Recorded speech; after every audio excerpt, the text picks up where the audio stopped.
We all want to change the world.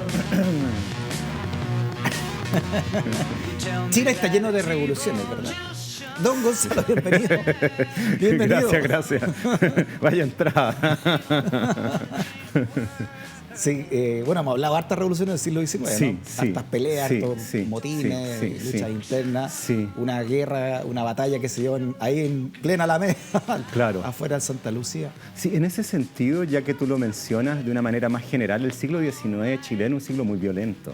Está lleno de guerras y revoluciones todo el rato, no pasan 10 años sin una. Sí. Y a veces más seguido. Y hemos visto que son es batallas violento. muy sangrientas, Sí, ¿no? sí, sí, de todo tipo, guerras exteriores, guerras civiles, represiones.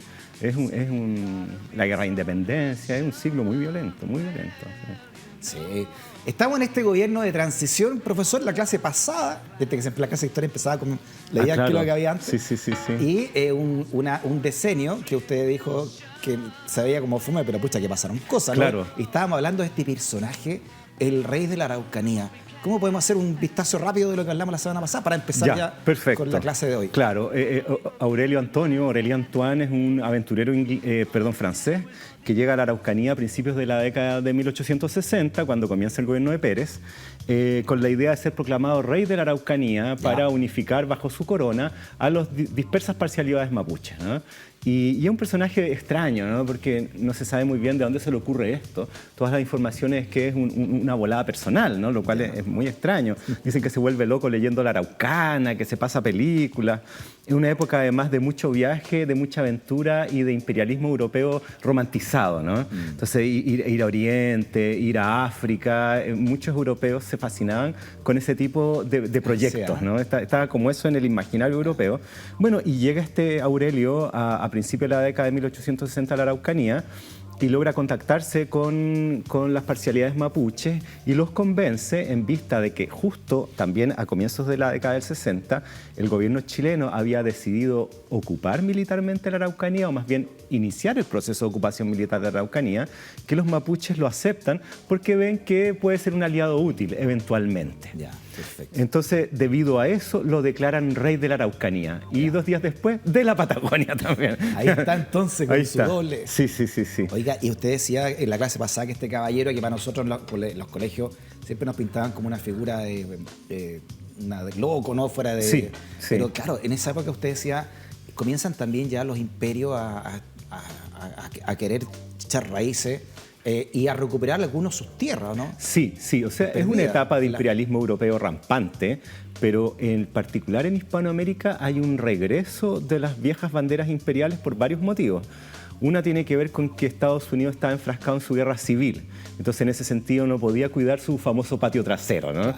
Aplicar la doctrina Monroe, que es una doctrina que habían instalado los norteamericanos tras las guerras de independencia hispanoamericana, de que América era solo para los americanos. O sea, para los norteamericanos.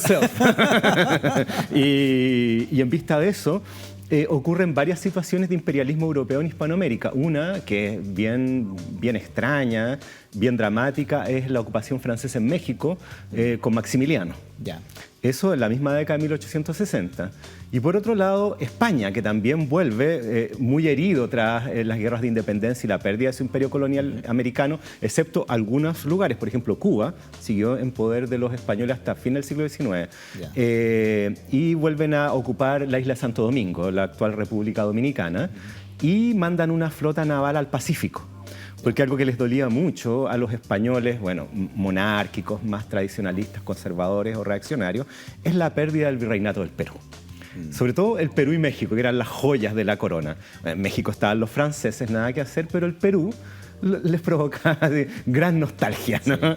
Sí. ¿Y España tenía miedo de que vinieran otras potencias a recuperar tierras que eran de ellos? Bueno, de hecho en México estaba ocurriendo. Por eso con digo, Maximiliano. ¿Tenían ese miedo de que pasara en Perú? Entonces ellos quieren volver por sus fueros, ¿no? Después de recuperados de las guerras de independencia y de guerras civiles que sufre España, ya están más ordenaditos y vuelven, ¿no?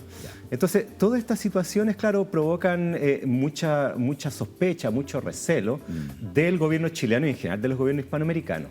Y en este contexto aparece Aurelio, ¿no? Claro, por eso decíamos, como decía Bombofica, sospechoso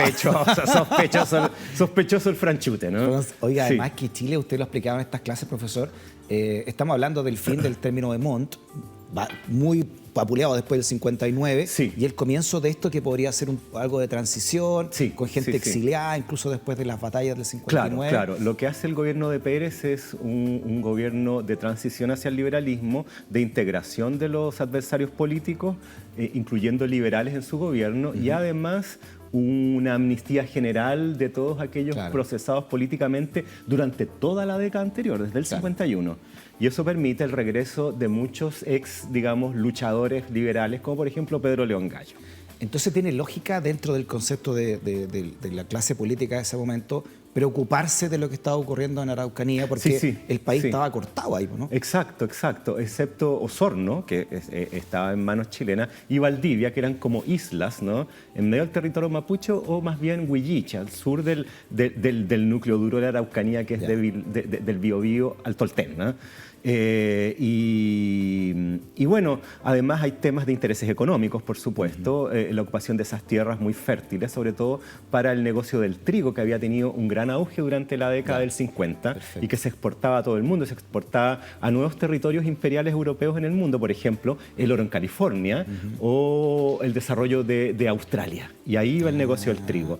Entonces se empieza a codiciar el territorio de la Araucanía y se empieza a variar el discurso del orgullo de la herencia del guerrero araucano por el indio borracho, flojo y ladrón, obstáculo para el progreso de la nación. Comienzan a desprestigiar, a denostar al pueblo mapuche para hacer más fácil entonces su Efectivamente, hay un debate en la prensa y también, bueno, en la esfera pública en general, pero en la prensa, sobre qué hacer, ¿no?, con la Araucanía.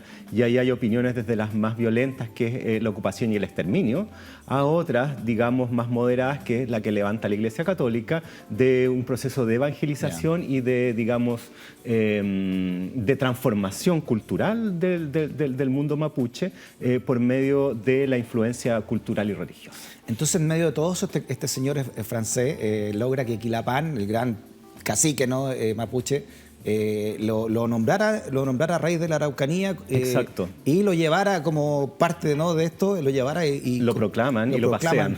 Lo pasea por Araucanía a los otros líderes, digamos. Y claro, se presenta en varias reuniones, unas especies de parlamento, con distintos líderes, caciques, porque, como bien sabemos, la Araucanía no tenía una jefatura única, sino que se agrupaban las distintas parcialidades en situaciones de emergencia.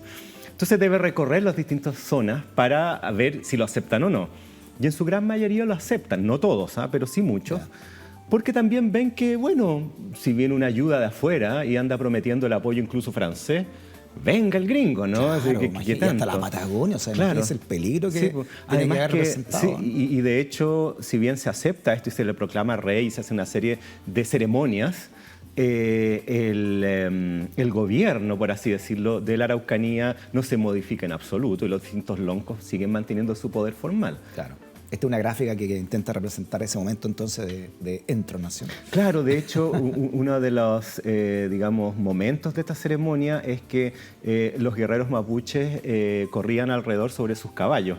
Y era muy impresionante porque eran miles de jinetes dando vuelta alrededor de Aurelio. Entonces yo creo que él debe haber quedado muy emocionado y muy impactado con estos homenajes, ¿no? Era un gallo. No, sí, igual es raro lanzarse una aventura así, ¿no? Es curioso. Pero más allá de lo pintoresco, de lo extraño del personaje, de su pinta o de su actuación, es que tiene consecuencias concretas, históricas, bien evidentes. Y yo creo que eso sí hay que tomar en cuenta.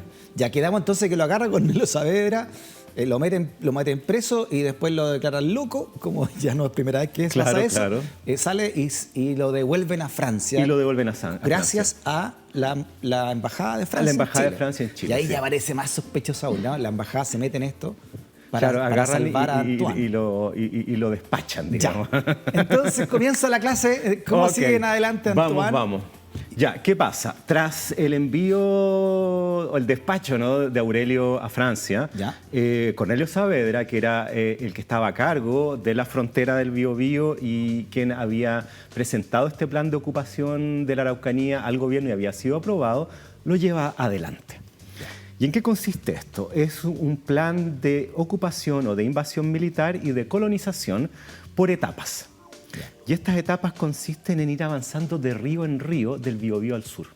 Entonces una primera etapa era avanzar del Biobío al Malleco, que es el próximo río después del Biobío de cierta importancia.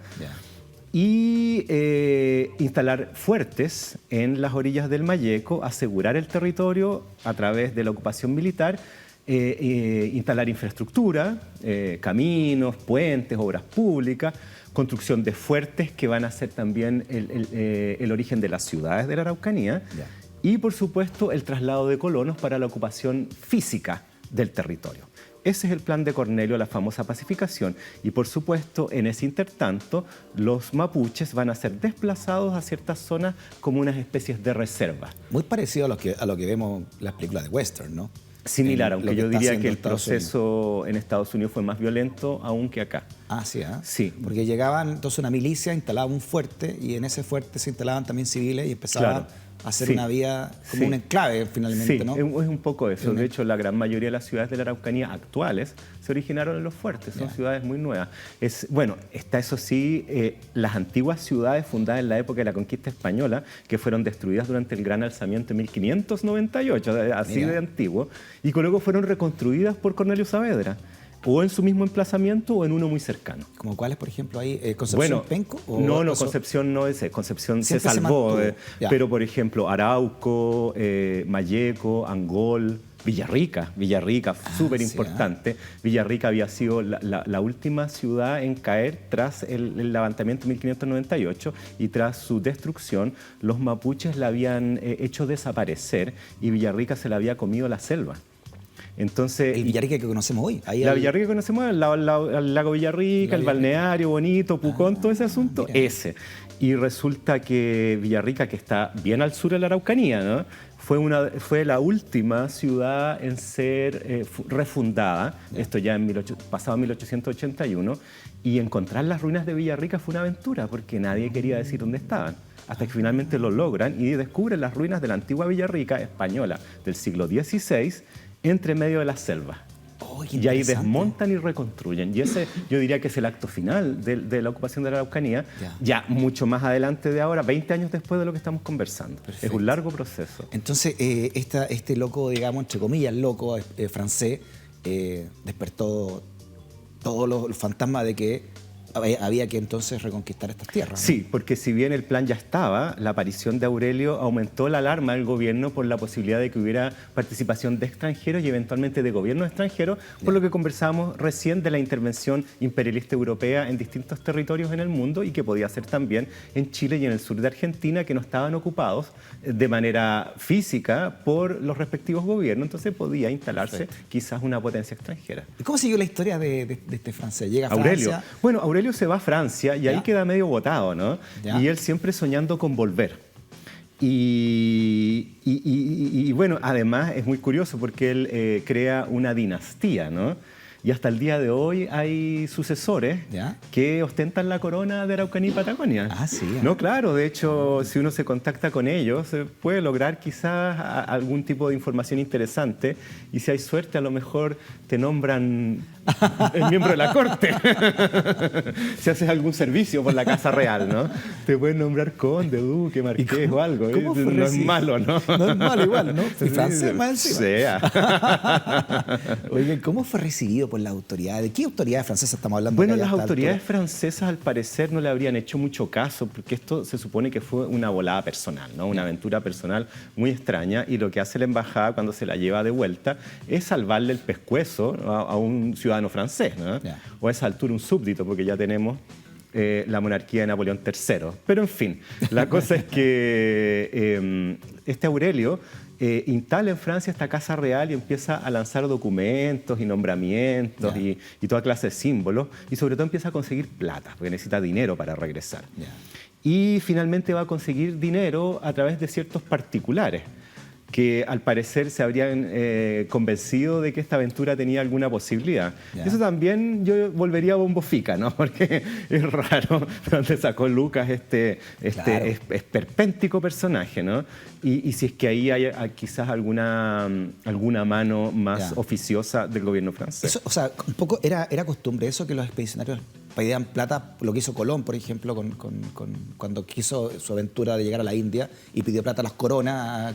Claro, sí. O sea, bueno, era como, eran financiados por alguien. Sí, por supuesto. En estas aventuras, ¿no? O sea, piensa tú que la conquista de América, las distintas expediciones que hubo, desde, qué sé yo, México, Perú, se les llamaba empresa de conquista.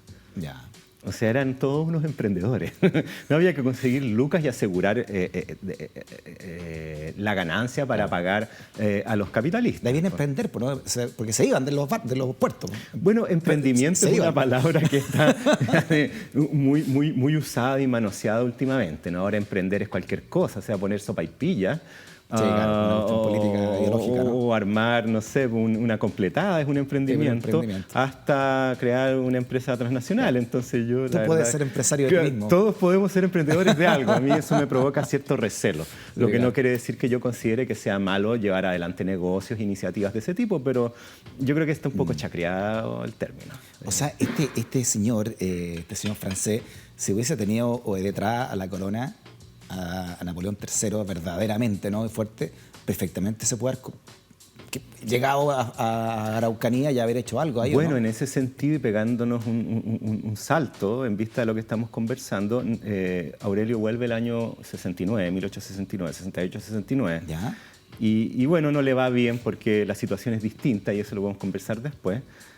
Pero se dice que en este segundo viaje hay una goleta de guerra francesa dando vueltas por el Golfo de Arauca. No, comentémoslo al tiro, entonces eso, entretenido. Claro, lo que pasa es que hay un salto largo ahí, pero... No, sí. pero o sea, tuvo, ¿cuánto? 7 años allá entonces. Claro, lo que pasa es que él se va a Francia y mientras tanto en Chile pasan muchas cosas, ¿no?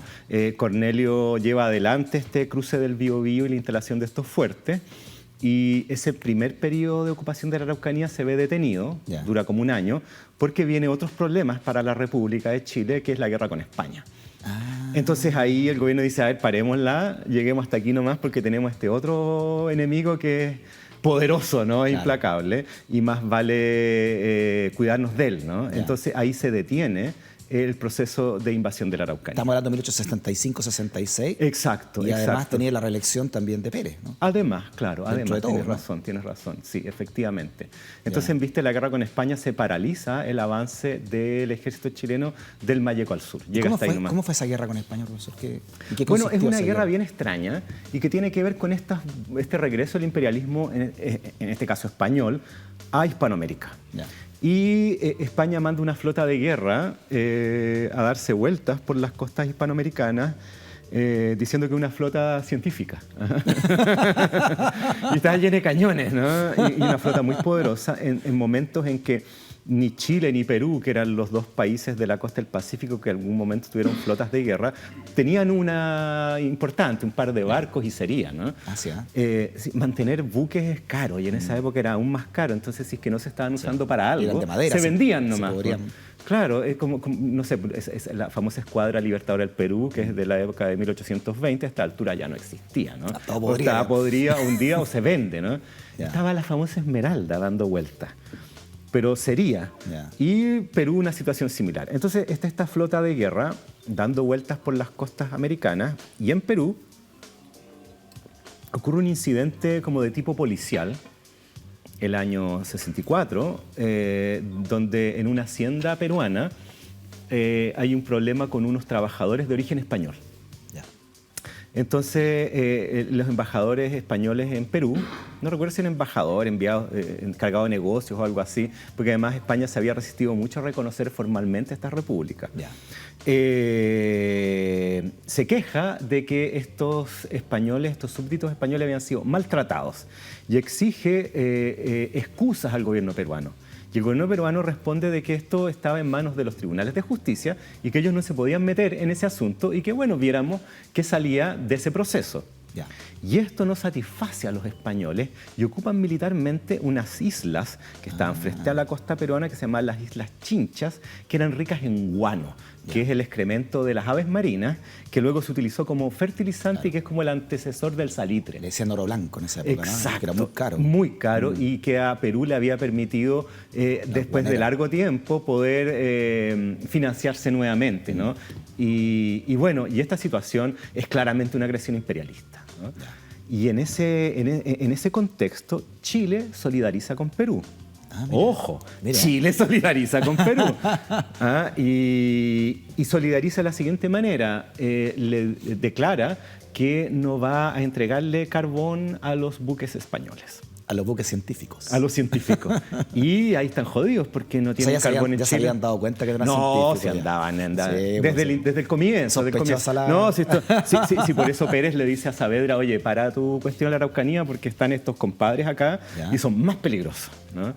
Así que, bueno, no les dan carbón a los buques españoles y por supuesto en Perú tampoco, entonces tienen casi toda la costa del Pacífico sin poder tener suministros de combustible. Grave. No, grave, gravísimo. Se quedan ahí a la deriva. No, están sonados. Y entonces el jefe de la escuadra, que es el almirante Pareja, curiosamente hijo de Pareja de la Guerra de Independencia chilena, general español de la Guerra de Independencia.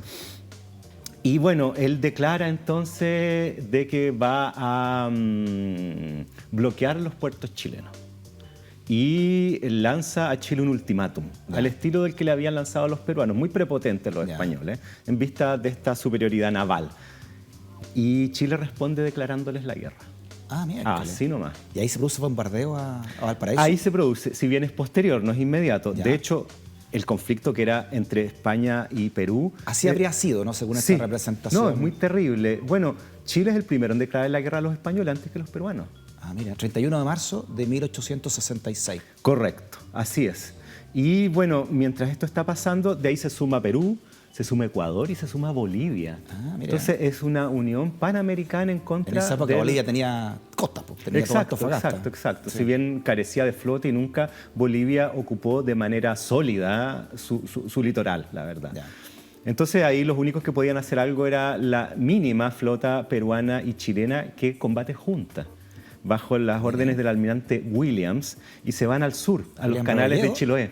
William Rebolledo. El mismo héroe de la Guerra del Pacífico. El mismo que después va a ser el comandante en jefe de la flota, sí. Y bueno, se aprovechan de los vericuetos de la costa de Chiloé y vuelven loco a la flota española, que intenta sitiar, o sea, bloquear los distintos puertos chilenos y también peruanos, y por eso se dispersa.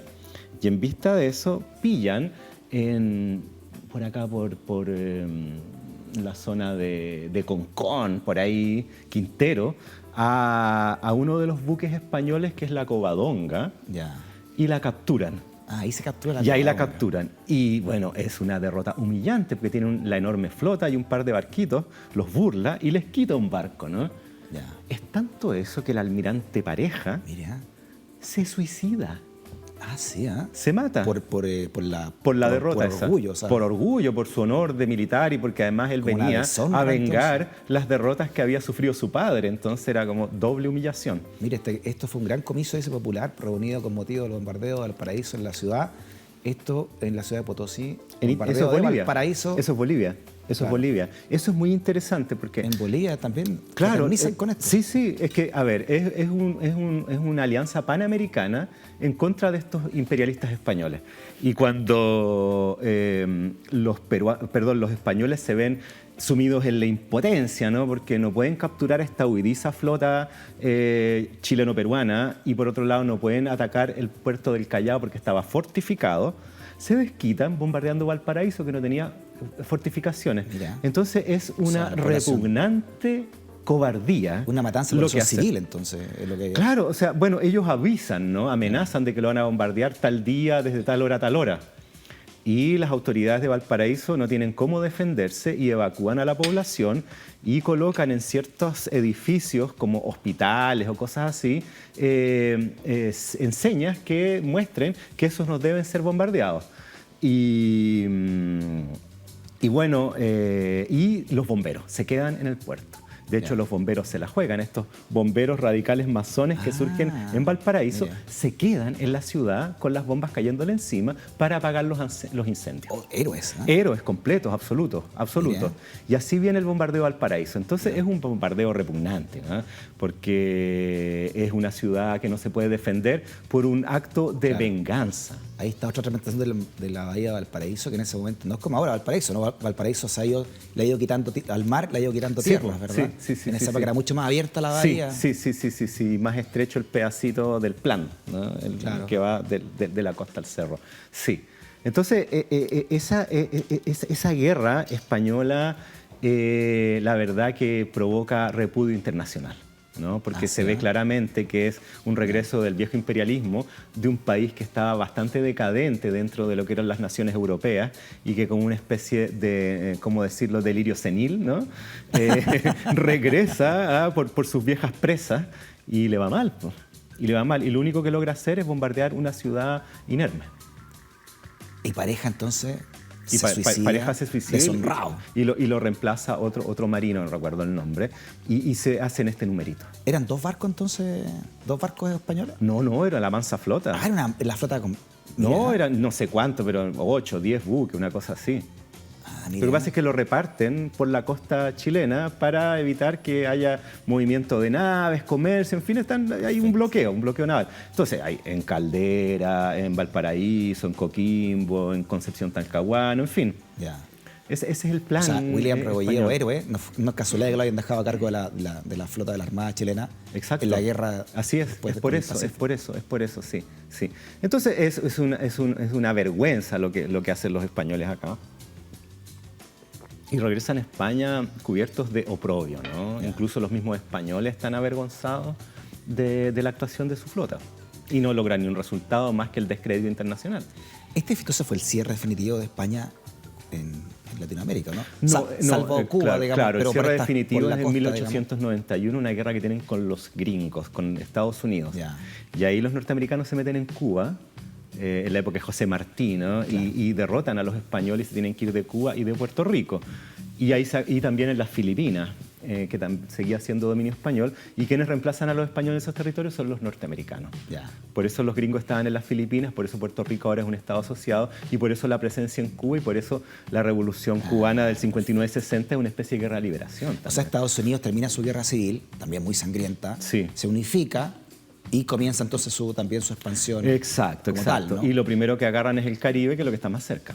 Su patio más trasero. Es lo que está más cerca de la salida al patio trasero, ¿no? De lo que está como cerca de la puerta de la cocina, ¿no? Claro. Ahí empiezan los Estados Unidos, claro, Cuba, Puerto Rico, y se lo sacan a los españoles. Y eso ya es la definitiva, los españoles Y México, pierden. México me imagino que también empieza Claro, lo que pasa es que México ya ya de antes los norteamericanos empiezan a presionar, el virreinato mexicano era gigantesco. Claro, le quitaron toda O sea, California. Texas, Arizona, Nuevo México, California, Nevada, Colorado, piensa los nombres, son Claro, todos españoles. todos españoles. Puros territorios del antiguo virreinato Nueva España y que Estados Unidos los va ocupando lentamente con este avance al oeste, ¿no? Con esto que vemos en las películas de cowboy y todo eso. Ya. Y entonces Estados Unidos se expande, le quita tierras a los mexicanos, casi toda la mitad de su territorio Sí, hoy sí. mexicano. Sí. También le quita la tierra a los franceses del sur, Nueva Orleans y todo, la compra, La digamos. compra. Y compra Alaska después a los rusos, etc. Y empieza entonces a configurar su territorio. Sí, ¿no? sí. O sea, la primera expansión norteamericana territorial es en el mismo continente. Sí, ya hay bastante territorio ahí. Ya. Y tiene que ver con la ocupación de los territorios de los pueblos originarios norteamericanos y también de los que estaban bajo poder de españoles o mexicanos, franceses en Luisiana, ¿no? Y también rusos en Alaska. ¿Qué significa esta victoria importante entonces contra la flota española para esta nación joven como Chile? Es súper interesante porque eso plantea la posibilidad del resurgimiento del sueño bolivariano, ¿no? Ya. De la unificación de América. Y en este caso opera ante un enemigo común que es España, y por eso mostraba recién ese texto de una celebración, o sea, más bien un acto de repudio al bombardeo de Valparaíso en Bolivia, ¿no? Cosa que nos parece extraño, Claro. por los conflictos que hemos tenido con Bolivia desde la Guerra del Pacífico en adelante.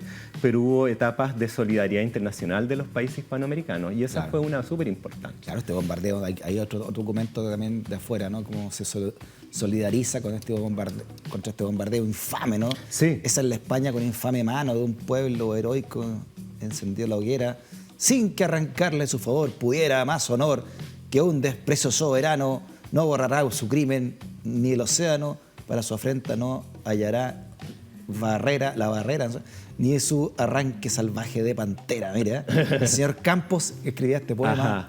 al bombardeo al sí, paraíso. sí. No, tiene que ver con eso porque piensa tú que Chile se solidariza con Perú. Ahora, Chile ve en estos, digamos, arranques imperialistas españoles también una eventual amenaza hacia el país. Ya. Pero es un acto de solidaridad que le sale caro porque es el bombardeo de Valparaíso, no es cualquier cosa. Sí, claro. Entonces ahí Chile se la juega. ¿Qué es lo que era ese sueño bolivariano? ¿Cómo lo podemos definir? Bueno, en tiene que ver concreto? con la idea que tuvo Simón Bolívar en la época de las guerras de independencia de crear una sola gran nación, al menos en Sudamérica. México era como otra historia, pero desde el Istmo de Y que Panamá se llamara hasta Tierra Simón del Fuego. Bolívar. Un solo país que se llamara Simón Bolívar. No, Bolívar no tenía esa siempre bola, la- no. porque Lo que pintan se hizo como fue Bolivia. Claro, por eso lo digo. Tenía esa... Claro. Ya. Entonces, bueno, eso fracasa porque muere, bueno, en la década del 20 mueren o salen de escena todos los grandes personajes de la independencia. San Martín se va a Europa, O'Higgins exiliado, Bolívar muere de una enfermedad, Sucre es asesinado. 1830 muere Bolívar. Y así vamos. Po. Entonces, los sucesores, digamos, que quedan a cargo de los distintos territorios, van a ir instalándose en eso y creando las nacientes naciones hispanoamericanas. Por ejemplo, estaba la Gran Colombia, que era Venezuela, Colombia y Ecuador. Eso rápidamente el Reinato de Granada, ¿no? desaparece, ¿no? Bueno, el Perú con Bolivia era un puro país también. Claro, el Alto Perú, claro. O sea, en vez de juntarse nos fuimos digregando mucho más entonces. O sea, en general se volvió a las Sudamérica. viejas divisiones administrativas de la época colonial española, pero ahora como naciones soberanas. Ya. Más o menos eso. ¿Qué impidió, cree usted, entonces, profesor, esta unificación, este sueño de tener una bueno. Sudamérica unida? No sé si era así como tenía otro Claro. idioma y venía de otro, pero al menos estos países, ¿no? Bueno, yo creo que hay hartos elementos y uno tiene que ver con el enorme territorio y las distancias entre estas distintas naciones, ¿no? No había, a diferencia de, por ejemplo, lo que ocurrió en Estados Unidos, que fueron colonias que se instalan todas pegaditas en la costa noreste del continente norteamericano, ¿no? Ya. Acá estaban todas muy desgregadas y crea en estos distintos territorios ciertas identidades nacionales. Y también las distancias geográficas no son menores. Se piensa Chile, bueno, nosotros estamos especialmente aislados, pero llegar a Buenos Aires eran meses, llegar a Perú similar. Entonces yo diría que hay motivos políticos, hay motivos sociales y sobre todo motivos geográficos que impiden que esto realmente funcione. Además, bueno, Simón Bolívar, entonces Sí. San Martín no era la misma idea, ¿no? Eran los dos pesos pesados. Claro, bueno, San Martín se retira temprano de esta pugna, por ahí por la década de 1821, o sea, el año 1821, por ahí tiene una entrevista con Simón Bolívar en Guayaquil. ¿Ya? Y que nadie sabe de qué se habló ahí, y eso es muy interesante. Y después de esa entrevista, San Martín dice, ya yo me retiro. Y se viene a Chile, y de Chile se va a Argentina, y de Argentina se va a Francia, y adiós. Ha sonado la campana, profesor. ¡A recreo, niños! Al viejo estilo, sacando el membrillo. Ya quedamos entonces con la guerra civil española que marca, me imagino, la política también interna chilena. Sí. Y el regreso de este señor francés, entonces, Sí. ahora a este nuevo espacio también, Sí. un nuevo Cornelio Saavedra, más empoderado, me imagino, también dentro de todo. Y ya nos avanzamos a la próxima década, que vendría la guerra del Pacífico, un poco, O sea, ¿no? tenemos la ocupación de la Araucanía va a durar sus buenos 20 años, así que va a estar eso cruzando toda esta historia. Incluso la guerra del Pacífico. Incluso la guerra del Pacífico. Y ahí vemos cómo la política chilena más amplia y exterior se conecta con la ocupación de la Araucanía. Profesor Gonzalo Peralta, que tenga una gran semana. Muchas gracias Igualmente, por su clase. Freddy. Que esté Gracias muy por bien. tu invitación. Nos vemos. Los temas importantes de este Living Ciudadano siempre, 22:30. A partir de ahí en adelante, desde Vía X, desde la libre expresión. Hasta la próxima, que esté bien. Chao.